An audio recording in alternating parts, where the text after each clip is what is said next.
할렐루야. 9월 첫째 주 예배 드리시기 전에 우리 다 같이 한 목소리 기도하실 텐데, 주님, 오늘 예배 주님께서 임재하여 주시옵시고, 코로나로 인해서 저희의 행동과 삶이 많이 바뀌어지고 있습니다. 그 가운데 우리가 더욱더 주님을 잃지 않고 더욱더 주님께 집중하는 우리의 삶이 될 수 있도록 주님 우리를 이끌어 달라고 우리 이 시간에 다 같이 한 목소리로 다 같이 기도드리시겠습니다. 사랑의 주 하나님 아버지 감사합니다. 아버지 하나님께서 저희를 인도하시고 여기까지 왔습니다.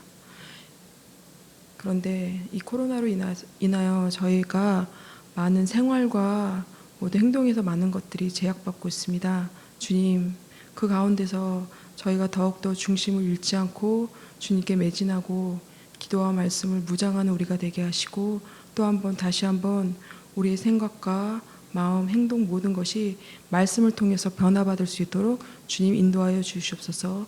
예수 그리스도 이름으로 기도드렸습니다. 아멘. 우리 다 같이 찬송가 524장 찬양 드리시겠습니다. 갈 길을 밝히 보이시니, 갈 길을 밝히 보이시니 주 앞에 빨리 나갑시다. 우리를 찾는 구주 예수 곧 오라시네. 죄악 벗은 우리 영혼은 기뻐 뛰며 주를 보겠네. 하늘에 계신 주 예수를 영원히 섬기리. 우리를 오라 하시는 말 기쁘게 듣고 순종하세. 구주를 믿기 지체 말고 속속히 나가세. 죄악 벗은 우리 영혼은 기뻐 뛰며 주를 보겠네. 하늘에 계신 주 예수를 영원히 섬기리. 주 오늘 여기 계시오니 다 와서 주의 말씀 듣세. 듣기도 하며 생각하니 참 진리시로다. 죄악 벗은 우리 영혼은 기뻐 뛰며 주를 보겠네. 하늘에 계신 주 예수를 영원히 섬기리. 웬 말인가 날 위하여 주 돌아가셨네. 이 벌레 같은 날 위에 등에 받으셨나. 내 죄은 죄 다 지시고 못 박히셨으니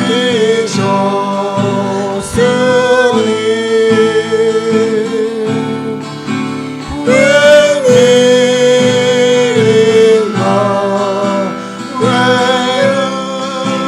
웬은행가 그 사랑 크셔라. 주 십자가를 주 십자가 못 박힐 때 그 애도 믿고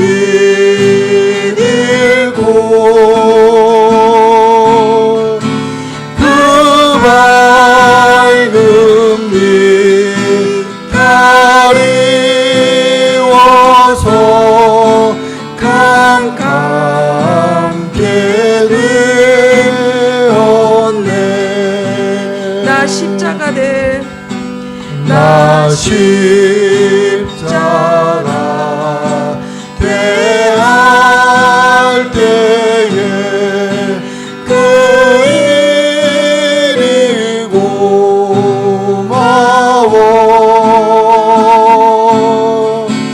내 얼굴 가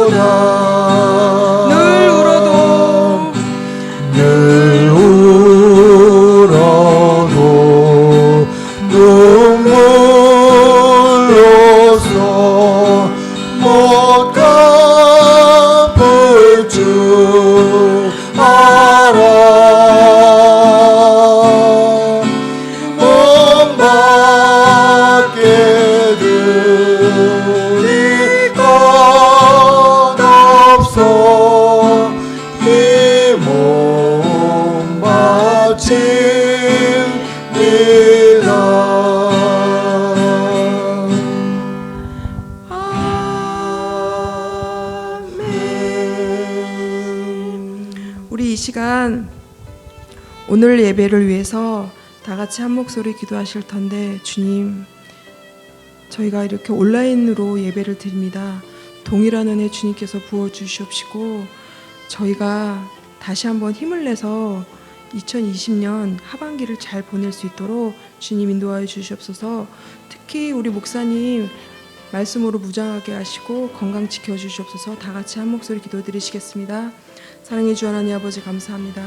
우리를 사랑하셔서 우리가 여기까지 왔습니다. 주님, 오늘 특별한 이 말씀을 통하여 저희가 더욱더 삶이 변화받는 우리가 되게 하시고, 주님, 정말 저희 삶 가운데, 생활 가운데 예수 그리스도의 중심을 잃지 않는 우리가 되게 하여 주시옵소서.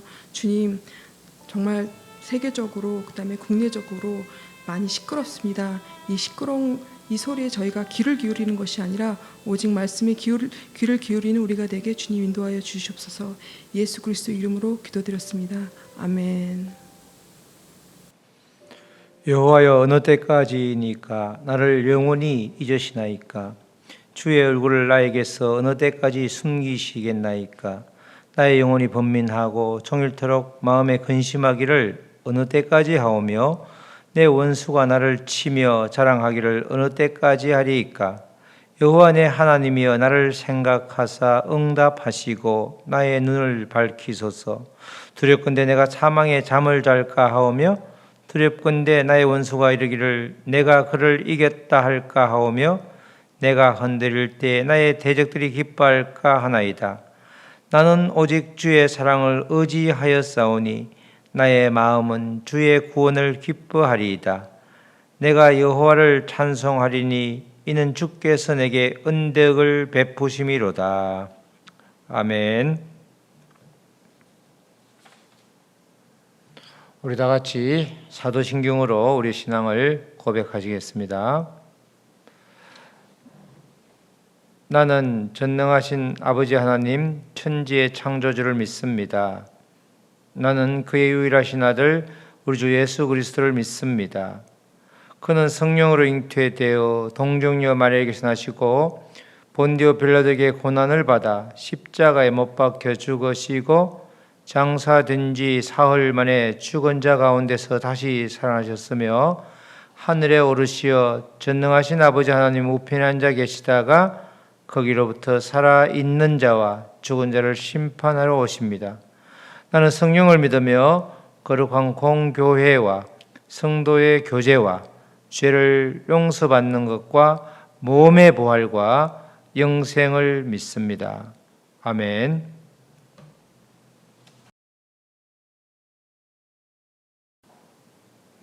우리 다 같이 기도하시겠습니다. 하나님 아버지, 감사합니다. 오늘도 우리에게 주의를 허락하셔서 이렇게 아버지 비대면이지만 영상으로 예배를 드릴 수 있도록 은혜를 베푸심을 참으로 감사를 드립니다. 아버지, 전 세계가 또 우리나라가 코로나19로 인하여 정말 아버지 고통 가운데 있습니다. 이 고통으로 인해서 수많은 분들이 신음하고 있고 또 여러 가지 갈피를 잡지 못하고 있고 일자리를 잃어가고 있으며, 아버지 그런 고통 가운데 있는 이 백성들을 주님께서 친히 아버지 그 고통에서를 들어주시고 또 감싸 주셔서 이 문제의 근본적인 문제를 해결하여 주시옵소서. 이 근본적인 문제는 코로나19에 있지만 그 이면에는 우리의 탐욕이 얼마나 아버지 큰지, 우리의 탐욕으로 인한 것임을 우리가 회개합니다. 정말 아버지 이 자연을 벗삼아 살아야 되는데 자연을 개발한답시고 또 수많은 아버지 먹거리들을 탐욕으로 아버지 가득 채우다 보니 아버지 이런 사단이 아버지 벌어졌습니다. 이제는 아버지 온전히 주님의 마음으로, 주님의 사랑의 마음으로 돌아가서 정말 우리에 있는 모든 주변의 것들을 아끼고 귀하게 여기는 마음을 가질 수 있도록 주여 도와주시옵소서. 주님께서 특별히 이곳에 아버지 예수 마음교회를 세우시고 또 아버지 샤인 도서관을 세우셔서 아버지 주님의 자녀들이 아버지 믿음을 갖게 하고 특별히 다음 세대 또 믿음의 대를 잇는 사역을 감당케 하시니 감사를 드립니다. 지금 아버지 코로나19로 조금은 잠잠하지만 그러나 이럴 때일수록 우리 각자가 자리에서 아버지 말씀으로 무장하여서 그리스도의 군사로 아버지 칼을 가는 그런 귀한 아버지 시간을 가질 수 있도록 주여 도와 주시옵소서. 그저 하루하루 지나가는 것이 아니라 정말 주님이 우리를 주님의 장중에서 주님의 손에 붙잡힘을 당해서 온전히 말씀으로 하루하루를 연걸어갈 수 있는 그런 우리가 될 수 있도록 축복하여 주시옵소서. 또 아버지 우리 교회도 또 환우들이 있습니다. 환우들 한 명 한 명을 주님께서 기억하시고 그들의 아버지 육체적인 아버지 아픔 고통을 벗어나게 할 뿐만 아니라 아버지 또 마음의 상처까지도 온전히 치유해 주는 우리 주 놀라운 주님의 역사를 경험하는 귀한 시간 될 수 있도록 주여 도와주시옵소서. 계속해서 디모데 아버지 후서를 강해할 때에 이 아버지 디모데 후서 말씀을 통해서 아버지 바울의 그런 아버지 마지막 유언과 같은 말씀을 통해서 우리의 신앙을 다시 한번 다잡고 믿음 생활을 잘 아버지 세상 끝날까지 감당할 수 있도록 주여 우리의 마음문을 활짝 열고 말씀을 들을 수 있도록 주여 도와주시옵소서. 또 아버지 부족한 종이 말씀을 들고 설 때에 아버지 천군 천사께서 아버지 지켜주시고 성령님께서 아버지 입에 아버지 말씀을 넣어주셔서 주님의 말씀만이 선포될 수 있도록 주여 도와주시옵소서. 아버지 감사드리며 이 모든 말씀 예수 그리스도의 이름으로 기도드렸습니다. 아멘.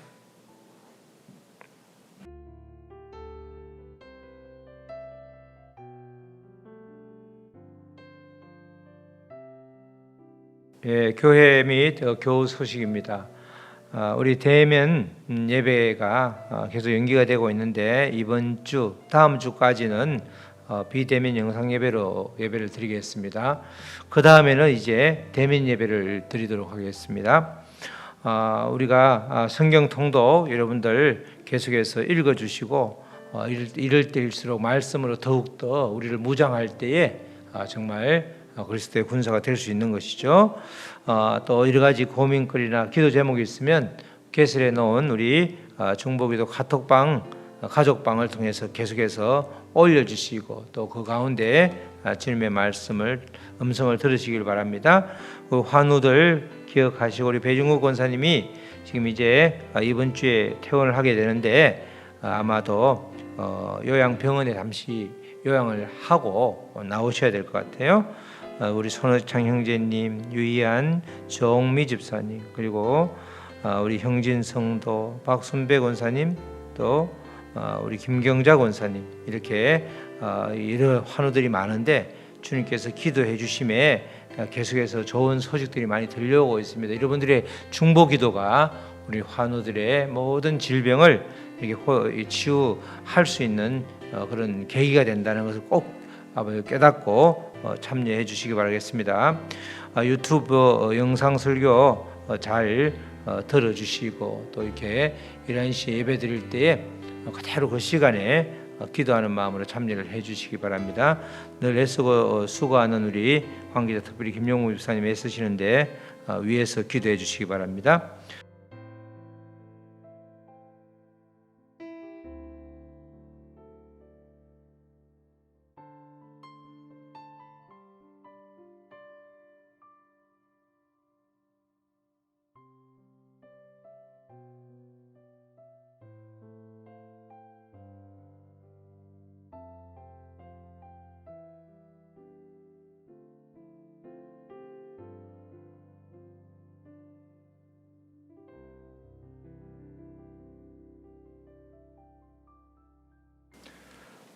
오늘 주신 말씀은 디모데후서 2장 8절로 13절 말씀입니다.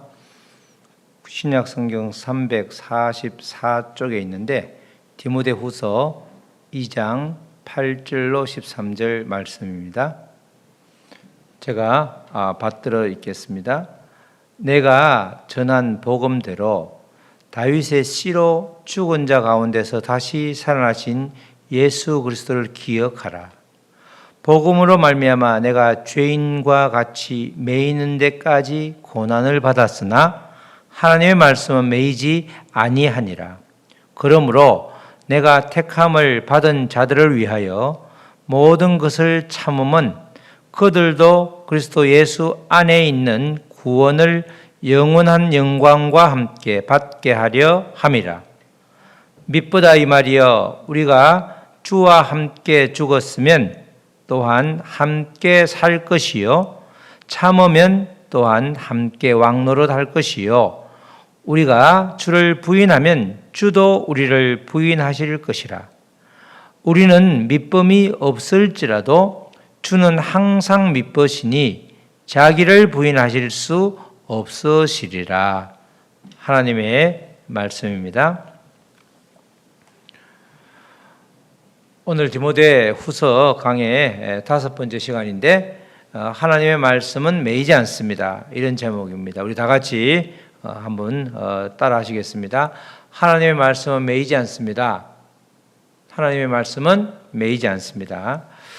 우리가 디모데후서 1절, 2장 1절에서 7절까지는 복음을 계속해서 전할 수 있도록 충성된 복음 사역자를 잘 세울 뿐 아니라 그 충성된 복음 사역자들이 어떤 자세를 취하여야 하는가 그거에 대한 교훈을 주는 말씀이었죠.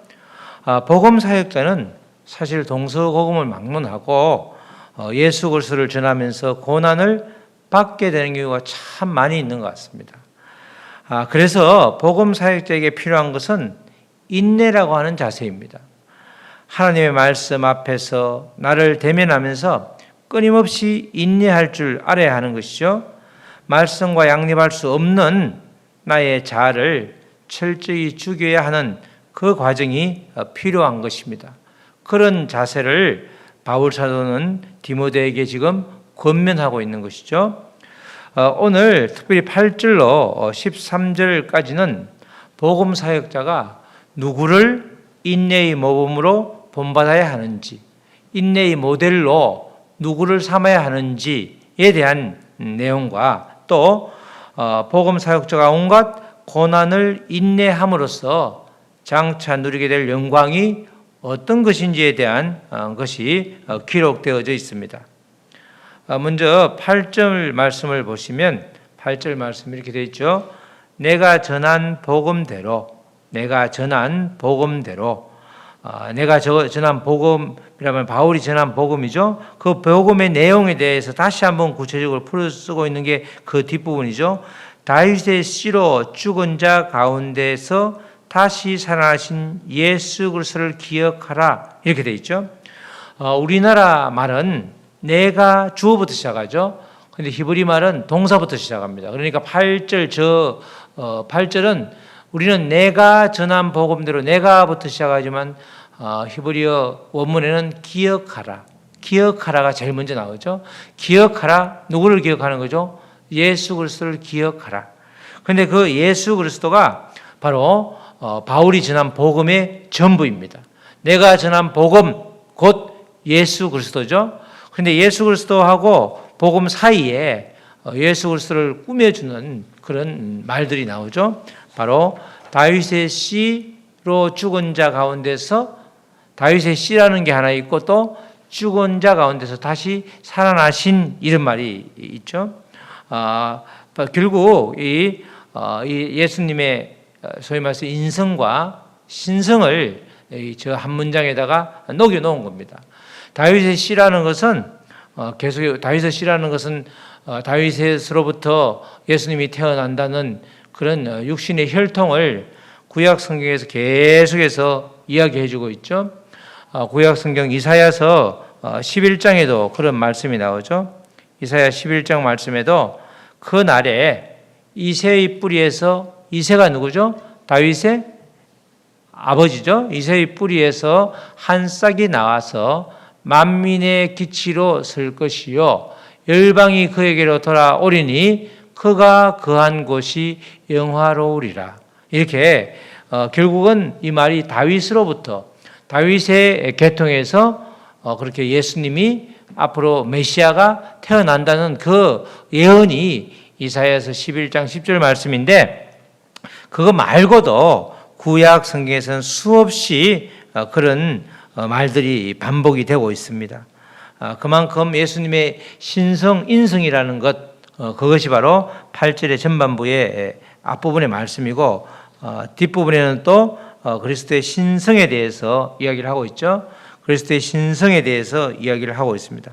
그리스도의 신성이라는 것은 죽은 자 가운데서 다시 살아나신 예수 그리스도, 죽은 자 가운데서 다시 살아나신 예수 그리스도, 이렇게 되는 거죠. 여기서 다시 살아나신 이 말은 이제 이게 지금까지 영향을 미치고 있는 이런 뜻이죠. 다시 살아나신 예수 그리스도를 기억하라, 이렇게 말씀을 하고 있습니다. 이런 예수를 기억하는 것은 단순히 그냥 기억만 할 것이 아니라 예수님처럼 살라는 권면을 사도 바울이 지금 디모데에게 하고 있는 것입니다. 이 예수 그리스도께서 다시 살아나셨다, 이 말은 이게 현재 완료형으로 되어 있는데, 이 과거에 어느 때부터 시작된 사건이 그 결과가 또 그 효력이 현재도 계속 영향을 미칠 때 이런 말을 쓰죠. 그러니까 예수 그리스도께서 죽은 자 가운데서 다시 살아나셔서 지금도 계속 살아계심으로 하나님의 아들로 불려지고 있고, 그 부분이 바로 예수님의 신성을 설명하는 충분한 근거가 된다는 것입니다. 예수님은 이처럼 인성과 신성을 완벽하게 가지신 그런 분인데, 그 예수 그리스도를 기억하라는 것입니다. 예수 그리스도를 기억하라. 그것이 지금 다른 말로 하면 복음을 기억하라, 이렇게 말하는 거죠. 이 바울은 여러 번 강조를 했지만 그에게는 오로지 복음 말고는 다른 것을 중요하게 생각한 적이 없을 정도로 그에게는 복음이 전부였습니다. 그래서 디모데 후서라고 하는 편지를 통해서 계속해서 바울이 강조하는 것은 복음이 전부다. 복음이 전부다. 디모데에게 복음이 전부이니까 복음 말고 다른 것들은 전혀 너가 개의치 말라, 이렇게 말하는 거죠. 우리도 인생을 살면서 정말 무엇이 중요한지, 무엇이 가치 있는지를 알려면 그가 여러 가지 가지고 있는 자원이라고 그러죠. 시간이라든가 물질을 어디에다가 쓰는지를 보면 알 수가 있단 말이죠. 가지고 있는 그 자원은 한정되어 있습니다. 물질이라는 것도 한정되어 있고, 시간이라는 것도 24시간으로 딱 한정되어 있습니다. 그렇기 때문에 우리가 아무리 쓰고 싶어도 무한대로 쓸 수 없는 것이 바로 이 자원, 시간과 물질과 또 건강이라는 것이죠. 우리가 건강을 중요하게 생각하는 사람은 다른 곳에 돈을 쓰는 것은 아까워해도 건강과 관련된 것에 투자를 하는 것은 별로 아까워하지 않죠. 건강 식품을 산다든지 아니면 헬스 클럽에 간다든지, 헬스 클럽에 가서도 그냥 운동을 하는 것이 아니고 PT를 받아서 정말 아주 효과적으로 체계적으로 운동을 배운다든지 이런 데 들어가는 게 의외로 많이 들어가는데, 그런 데 들어가는 돈은 별로 아까워하지 않는다는 거죠. 왜? 건강을 중요시하니까. 또 우리가 봉사활동을 중요시하는 사람들은 그 아까운 시간 같은데 그 시간을 봉사하면서 보내죠. 봉사하는데 시간뿐만 아니라 물질을 또 투자하면서까지 봉사를 하는 걸 보면 그 봉사가 그 인생에서 얼마나 중요한지, 얼마나 중요하게 생각하는지 그 우선순위를 알 수 있다는 것입니다. 또 어떤 사람들은 사람들끼리 어울리기를 좋아하는데, 그런 사람들은 만나서 밥 먹고 차 마시고 그렇게 들어가는 시간과 돈은 전혀 아까워하지 않는 거죠. 또 서로 사랑하는 사람들끼리 연애하는 사람들은 함께 보내는 시간이 늘 모자라서 아쉬워합니다.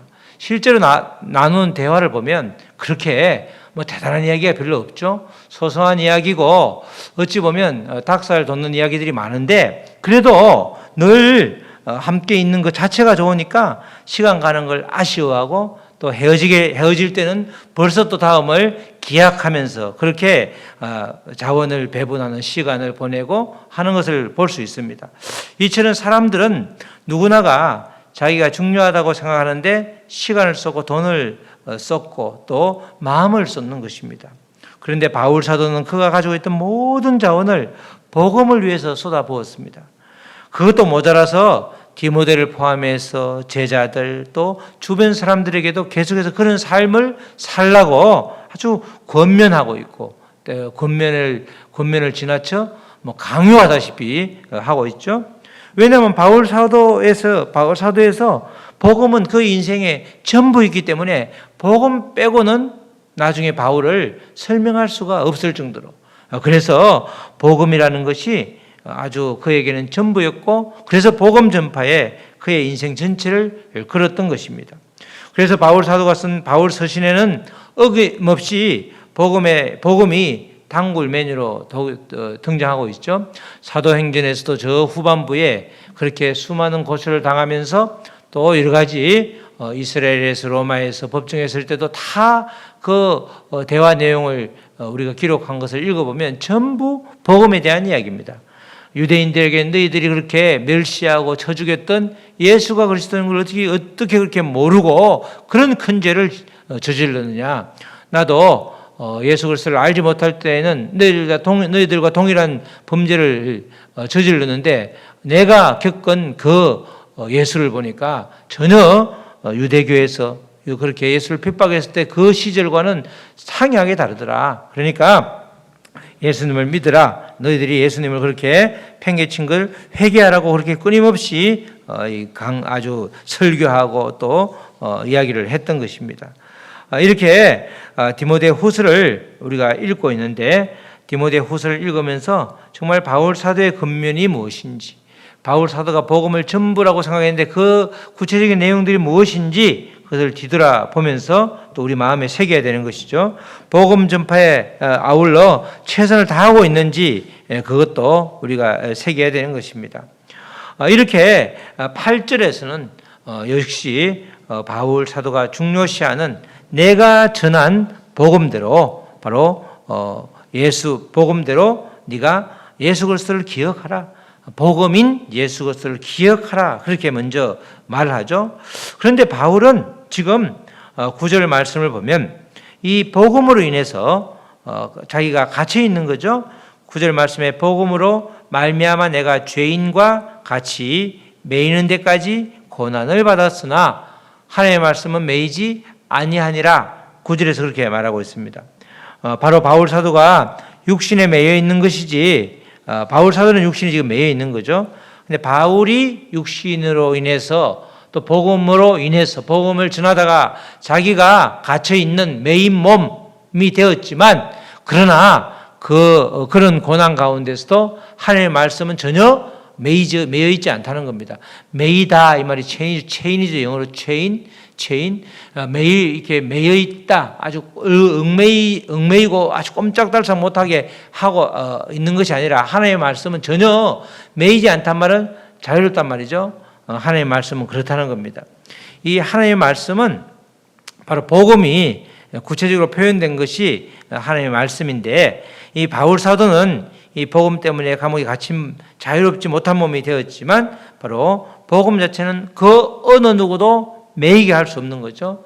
지금도 우리가 종교의 자유라고 하는 게 신앙의 자유, 우리가 마음으로 믿는 자유는 아무도 방해할 수 없는 거죠. 그러나 신앙을 표현하는 자유는, 그것은 전체적인 공공의 이익을 위해서 때로는 제한될 수 있어서 그것 때문에 지금도 우리 논란이 되고 있잖아요. 그렇지만 이 복음 예수 그리스도는 전혀 어느 누구도 매이게 할 수 없는 것입니다. 그래서 하반절 말씀에 하나님의 말씀은 매이지 않는다 이렇게 선포를 하고 있죠. 하나님의 말씀은 지금도 여전히 우리에게 참 자유를 주고 있습니다. 정말 진리 안에서 자유함이 있듯이 하나님의 말씀 안에 있으면 동일하게 자유하게 되는 것입니다. 바울 사도는 비록 감옥에 갇혀서 복음을 전하지 못한다 하더라도 다른 복음 사역자를 통해서 하나님의 말씀은 계속해서 전파되고 있기 때문에, 그런 차원에서도 하나님의 말씀은 매이지 않는 것이죠. 또 아무리 암울한 상황에 직면해 있다 할지라도 또 우리가 하나님의 말씀을 붙들고 살면 소망이 생겨야 되는데, 이렇게 전적으로 하나님의 말씀을 우리가 의지하고 사는 때 하나님의 말씀 안에서는 자유함이 있기 때문에 그 점에서도 매이지 않게 되는 것입니다. 그렇기 때문에 우리는 믿음의 사람들에게는 하나님의 말씀을 듣고 순종하는 것, 그것이 가장 중요한 것입니다. 이 하나님의 말씀은 매이지 않는다는 이 사실을 우리가 늘 기억할 때에 하나님의 말씀으로 어떤 것이든지 하나님의 말씀은 능력의 말씀이기 때문에 그 어떤 것도 해결되지 않을 게 없다는 말씀이 또 되는 거죠. 하나님의 말씀을 매이지 않는다는 이 말씀이 여러 가지 아주 굉장히 크게 우리가 해석할 수 있는 그런 아주 귀한 말씀입니다. 이렇게 바울 사도는 9절에 이어서 또 10절에서는 고난을 받으면서 인내하는 이유에 대해서 기록하고 있죠. 전체적으로 지금 이 바울 사도가 디모데에게 복음을 전하면서 내가 고난을 받고 있지만 그러나 복음은 매이지 않는다. 그러나 그 고난은 내가 고난을 받는 이유가 있는데 그 이유를 10절에서 이렇게 기록하고 있습니다. 그러므로 내가 택함 받은 자들을 위하여, 먼저 첫 번째는 택함 받은 자들을 위해서 고난을 받고 있다는 거죠.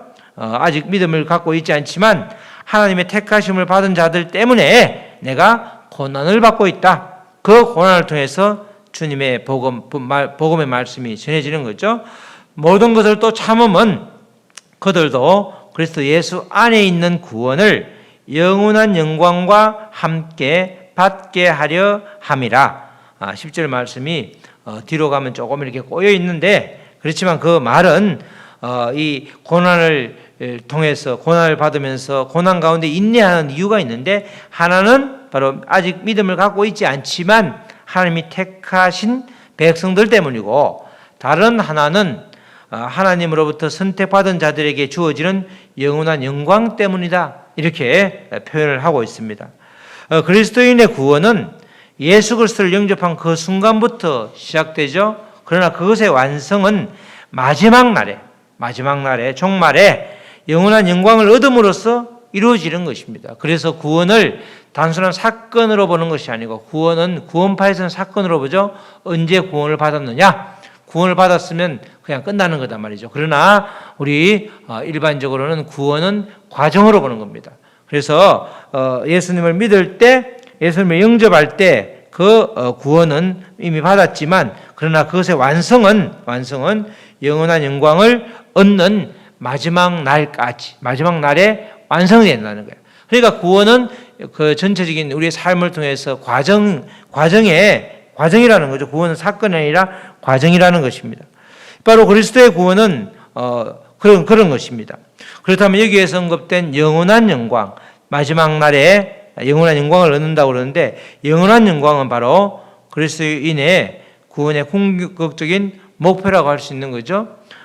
바울 사도는 그 암울한 상황 속에서도 하나님께서 선택하신 자들은 아주 충만한 구원을 받게 되는데, 그것을 염두에 두고 지금 영원한 영광을 얻는다, 그렇게 표현을 하고 있습니다. 이 마지막에 영원한 영광을 얻는다는 목적이 분명하니까 그 어떤 고난도 참을 수 있었던 것입니다. 지금 인내하는 이유를 말하는 거죠.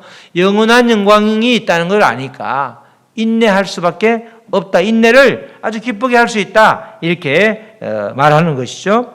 목적이 분명하면 이렇게 참을 수 있는 것입니다. 바로 복음에도 제대로 복음에 푹 빠지면 이렇게 되는 거죠. 바울처럼 복음에 매여 사는 그런 믿음의 성도가 다 되시길 주님의 이름으로 축복합니다.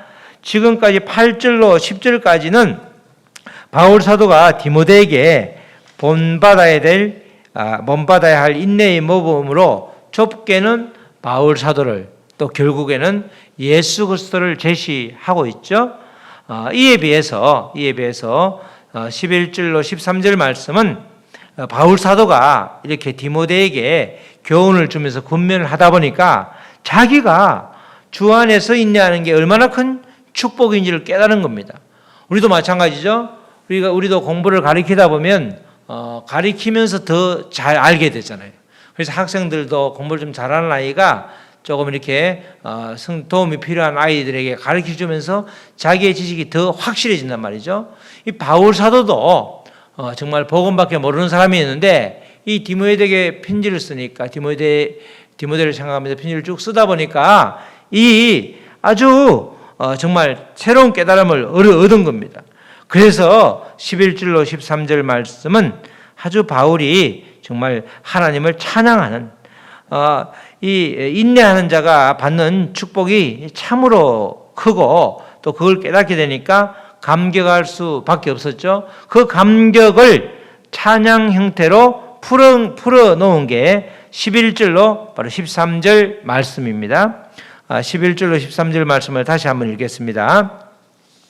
빛보다 이 말이여 우리가 주와 함께 죽었으면 또한 함께 살 것이요 참으면 또한 함께 왕노릇 할 것이요 우리가 주를 부인하면 주도 우리를 부인하실 것이라.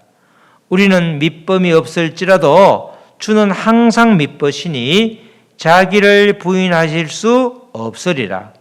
아멘. 이게 이제 바울이 아주 인내한 그렇게 여러 가지 고난을 인내함으로써 그렇게 오히려 그것이 얼마나 축복인가 그걸 깨달으니까 나는 복받은 사람이다 이러면서 오히려 찬양을 하는 그런 구절이 바로 11절로 19절이죠. 13절이죠. 11절 말씀은 밑보다 이 말이여. 11절 13절 말씀은 밑보다 이 말이여가 이제 들어가는 부분이고 실제 내용은 우리가 주와 함께 죽었으면 또 그 다음에 우리가 주를 12절에 부인하면 또 그렇게 12절에 참으면 또 13절에 밑범이 없을지라도 이렇게 밑범이 없으면 이렇게 되는 거죠.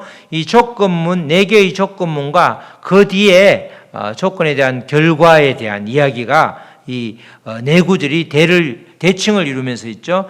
맨 마지막에 있는 자기를 부인하실 수 없으리라 이게 이제 나름대로 결론적인 말씀인데 이렇게 아주 짜임새 있게 대꾸를 해가면서 비교를 해가면서 이렇게 찬양을 드리고 있습니다. 믿보다는 말은 신실하다는 말이고 다른 말로 믿을만 하다 이런 말이죠. 그래서 믿보다 이 말이요 라는 구절에서 이 말은 원래는 그 말씀, 다시 말해서 믿보다 이 말이 뒤에 나오는 우리가 주와 함께 죽었으면으로 시작돼서 13절에 자기를 부인하실 수 없으리라까지 12, 13절까지 쭉 내용을 말하는 거죠. 이 말씀은 정말 믿을만 합니다. 이렇게 말하는 거죠. 이 4개의 조건문과 그 결과로 구성된 그런 문장을 가리켜서 바로 믿보다 이 말이요 이렇게 말하죠. 그러니까 이 4개의 조건문으로 되어 있는 11절, 12절, 13절 말씀이 또 신앙 고백이 되는 거죠. 바울이 찬양을 통해서 신앙 고백을 하고 있는 것입니다. 디모데에게도 공유하는 거죠. 편지로 써서 이렇게 적극적인 찬양이 되었을지 몰라도 이것이 그냥 주님이 주시는 음성이라 같이 나누고 있는 것이죠. 바로 4개의 조건문을 한번 살펴볼 필요가 있는데 첫 번째는 우리가 주와 함께 죽었으면 또한 함께 살 것이요. 11절이죠. 이때 주와 함께 죽었으면은 과거 시제인데 이거는 단번에 죽었다는 거예요. 주와 함께 단번에 우리는 완전히 죽은 자인데 그로 인해서 이어지는 말씀은 또한 함께 살 것이요. 이 함께 살 것이라는 것은 여기에 이제 과거가 아니죠. 함께 살 것이요. 이 말은 계속해서 영원히 복을 누린다 이런 뜻입니다. 우리가 주와 함께 단번에 죽은 자인데 그로 인해 앞으로는 그리스도와 더불어 영원히 살게 되는 복을 누린다. 그 말이 우리가 주와 함께 죽었으면 또한 함께 살 것이요 그 말이죠. 성도는 주와 함께 죽음을 통과하지 않으면 그 이후가 없는 것입니다. 반드시 죽음을 통과할 때에 주님과 함께 사는 복을 영원히 누리게 되는 것입니다. 장차 받을 영광이 이토록 크기 때문에 로마서 말씀처럼 현재의 고난은 얼마든지 참을 수 있는 것이죠. 바울이 지금 복음을 전하다가 감옥에 갇혀 있지만 이 고난은 장차 다가올 영광과 좋게 비교할 수 없는 그런 말씀이 되는 것입니다. 그러므로 고난을 참고 견뎌야 하는 것은 바울 사도와 당시 디모데가 심호하고 있던 에베소 성도들에게만 국한되는 것이 아니라 미래의 성도들, 우리와 같이 그 당시로 보면 이 바울 사도가 활동했던 시대에는 현재 우리는 먼 미래 사람들이잖아요. 우리들에게까지 필연적으로 이런 인내함이 요구되는 것입니다. 이런 고난과 인내는 이 세상의 삶이 다한 순간까지 계속 감당해야 할 일인 것입니다. 현재의 고난을 이겨내는 이에게는 그리스도와 더불어 왕노릇하는 미래가 반드시 임하게 된다. 그것을 강조한 것이 12절 말씀이죠. 참으면 또한 함께 왕노릇할 것이요. 이렇게 되어 있죠. 참으면 또한 함께 왕노릇한다. 이렇게 되어 있습니다. 여기서 왕노릇이라는 표현은 끝까지 견디는 자에게 주어지는 구원을 의미하는 거죠. 그래서 이 땅 위에서 복음으로 인해서 고난에 직면해서 지속적으로 인내한다면 그것이 마지막 종말론적이라고 마지막 하나님 나라에서는 왕권을 보장한다는 거예요. 우리의 고난이 인내함으로 그렇게 우리가 인내하면 나중에 엄청난 그런 결과가 영광이 나오는데 그 중에 하나가 주님과 함께 왕권을 우리가 누린다는 거예요. 왕권을 누린다는 거죠.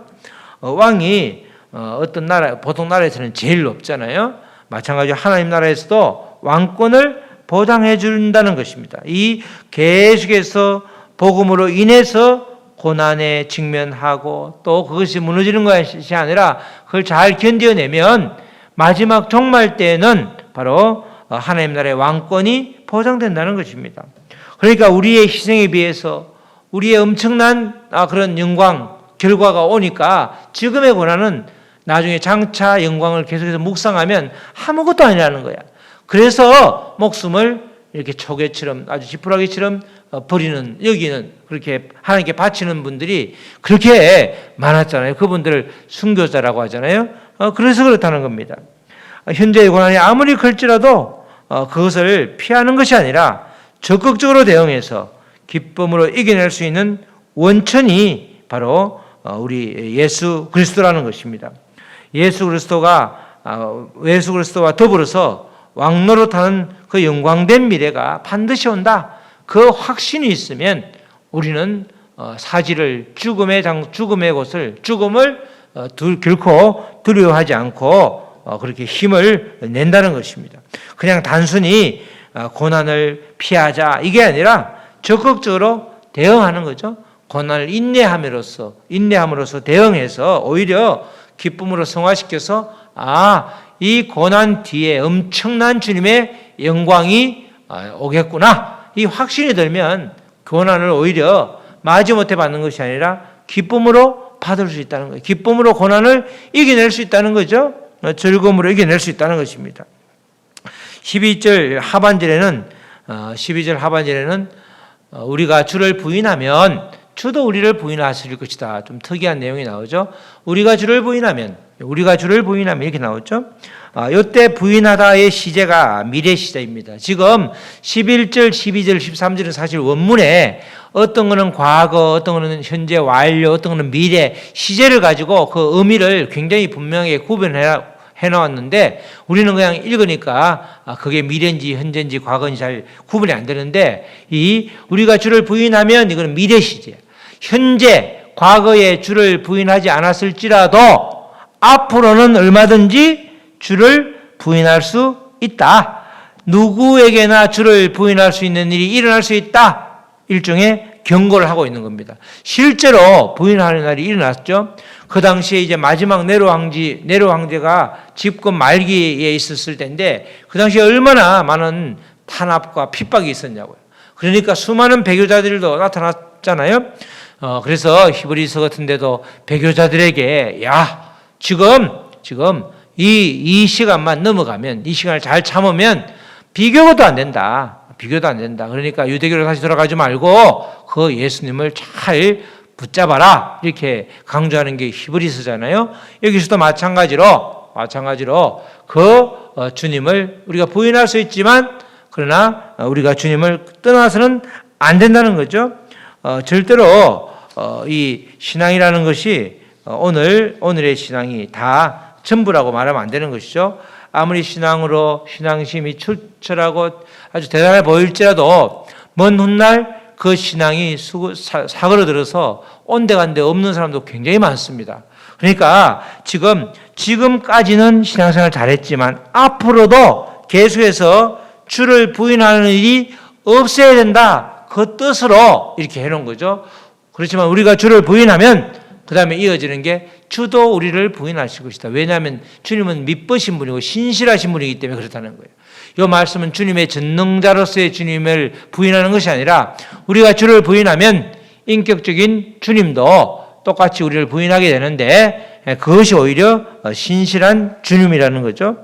우리가 주와 함께 죽는 일이나 고난을 참는 일을 적극적으로 하지 않으면 사단이 틈을 타서 우리로 하여금 주를 부인하게 하는 일이 발생한다는 겁니다. 주를 부인하는 것은 내가 하는 게 아니죠. 사단이 틈타면 부인할 수 있다는 것입니다. 그 점을 주목해야 되는 거죠. 그렇게 되면 주님으로부터 부인당하는 비참한 존재로 전락이 된다는 것입니다.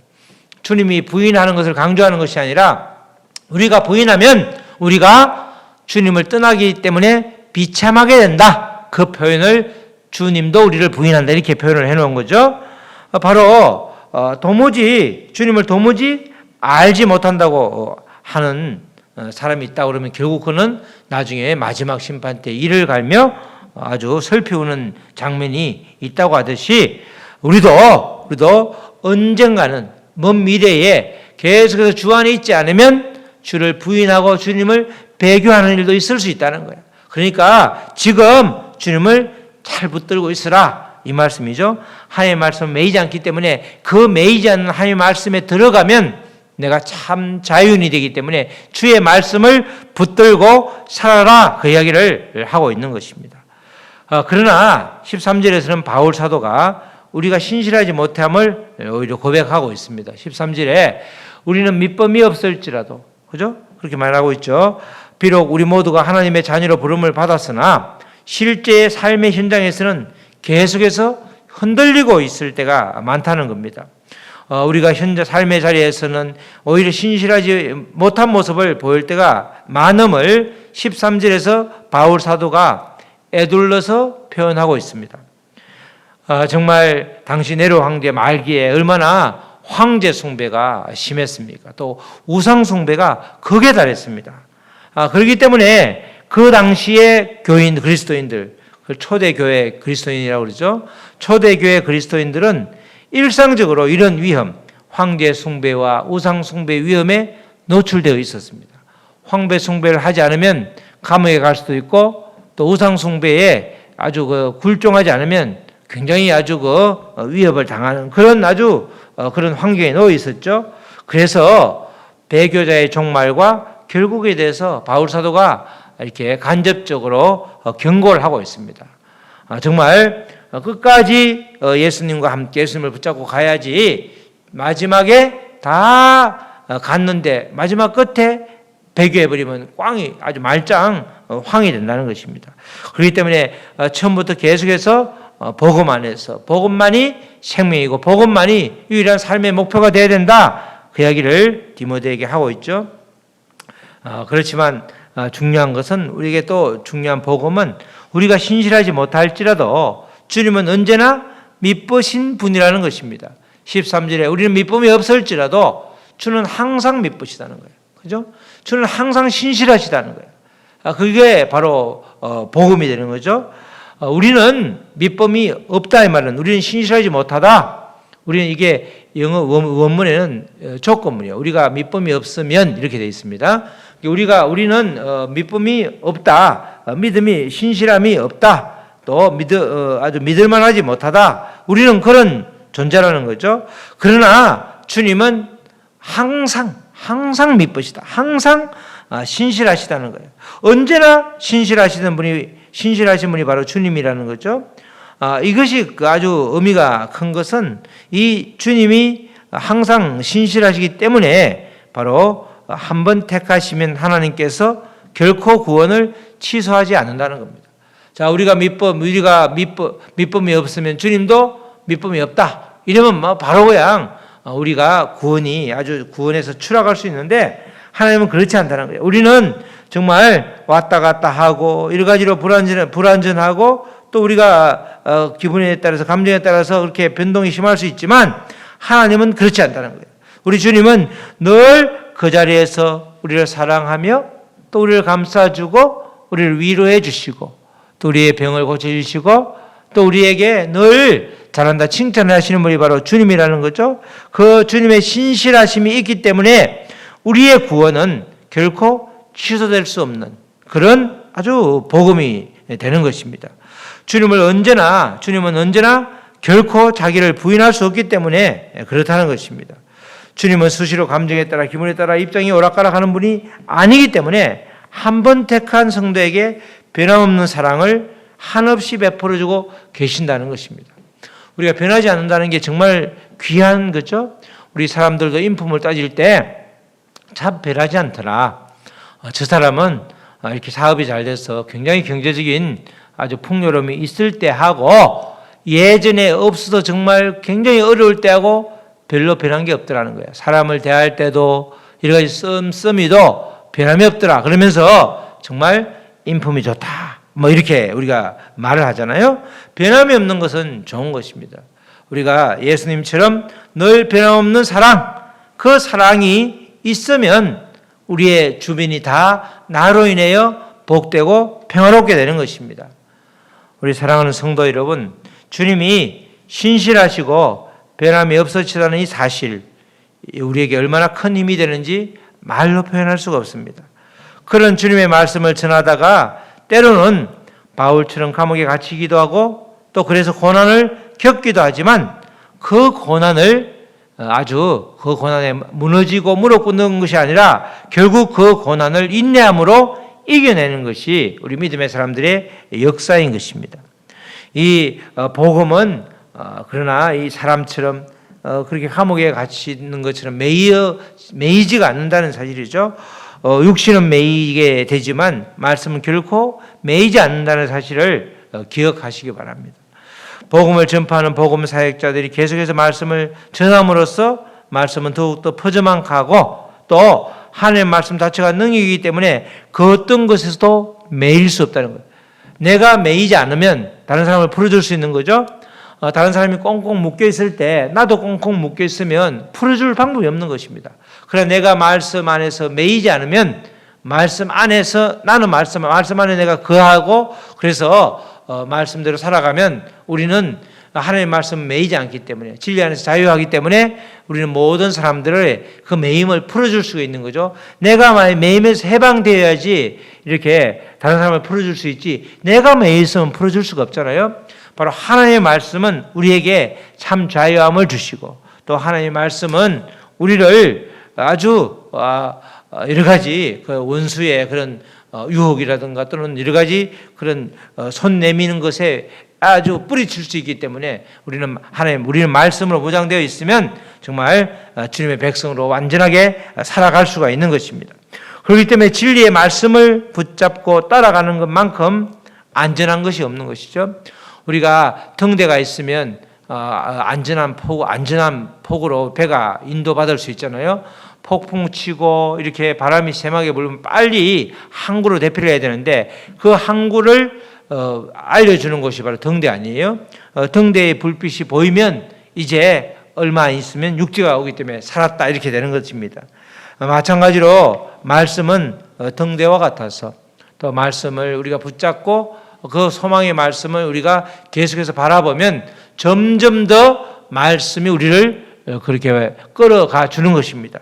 그렇게 되면 하나님의 사랑을 늘 변함없이 느낄 수밖에 없는 것입니다. 우리가 비록 고난 가운데 있지만 인내함으로써 그 가운데에 주님을 느낄 때에 그 감격은 엄청난 것입니다. 때로는 우리의 모습이 신실하지 않을 때도 있지만 신실하신 주님, 그 미쁘신 주님으로 인하여 끝까지 인내하며 달려감으로써 주님과 함께 모두 왕노릇하며 사시는 저와 여러분 되시기를 주님의 이름으로 축원합니다. 아멘. 우리 이어서 말씀을 붙들고 기도하겠습니다. 하나님, 우리가 바울이 디모데에게 알려주는 그런 편지에서 특별히 오늘 말씀에서 하나님 말씀은 매이지 않는다는 것입니다.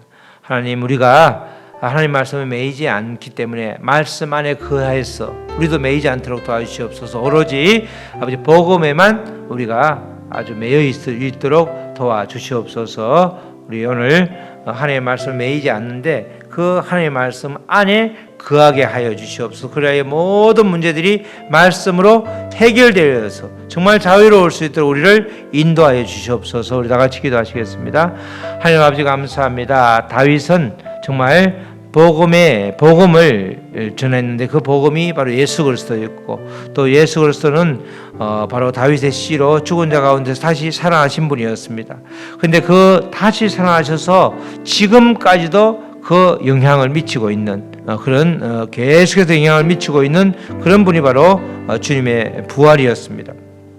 우리는 복음 때문에 정말 이 고통받다 할지라도 그 말씀으로 다시금 일어날 수 있도록 주여 도와주시옵소서.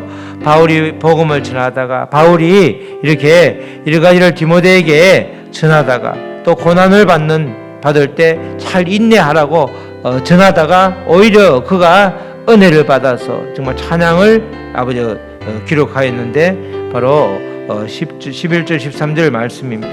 하나님 그 말씀 따라서 하나님은 항상 미쁘신 것이 우리에게는 얼마나 큰 복음이 아닐 수 없습니다.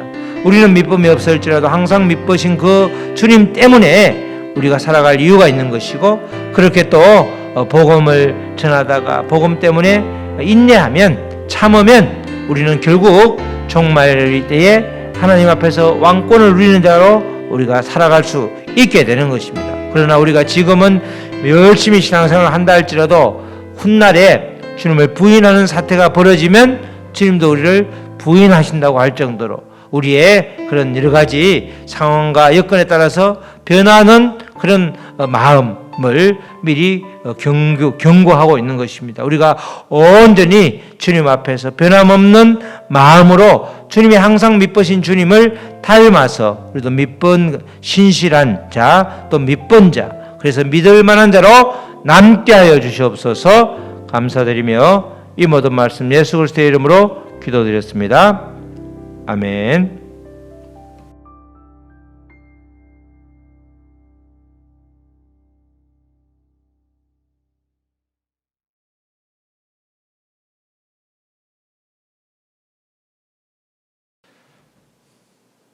헌금기도와 축도로 예배를 모두 마치겠습니다. 하나님 아버지 감사합니다. 정말 우리가 귀하게 여기는 아버지 물질과 시간과 또 아버지 건강을 우리가 주님 앞에 드립니다. 주님께서 아버지 받아주셔서 아버지 이런 것들이 쓰이는 곳마다 놀라운 주의 역사가 있게 하시고, 우리가 이 땅을 살면서도 우리에게 필요한 것이 차고 넘치는 그런 복을 허락하여 주시옵소서. 이제는 예수 그리스도의 크신 은혜와 하나님의 극진하신 사랑과 성령님의 교통 역사 감화하심이 늘 하나님의 말씀 안에 살기를 결단하고, 또 아버지 말씀이 매이지 않는다는 그 사실로 인해서 말씀으로 모든 것을 해결하려고 하는 우리 모두가 되기를 결단하는 우리 믿음의 백성들 머리 위에 지금부터 영원토록 함께 하시기를 간절히 축원하옵나이다. 아멘.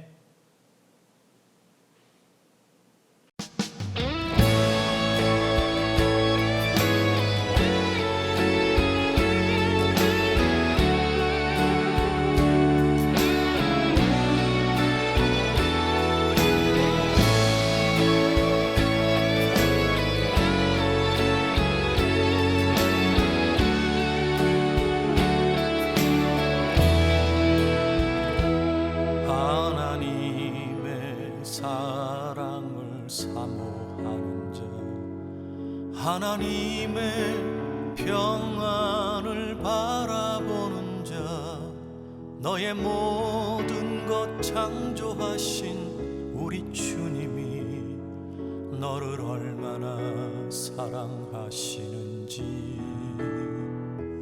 하나님께 찬양과 경배하는 자, 하나님의 선하심을 닮아가는 자, 너의 모든 것 창조하신 우리 주님이 너를 자녀 삼으셨네. 하나님 사랑의 눈으로 너를 어느 때나 하나님 인자한 귀로서 언제나 너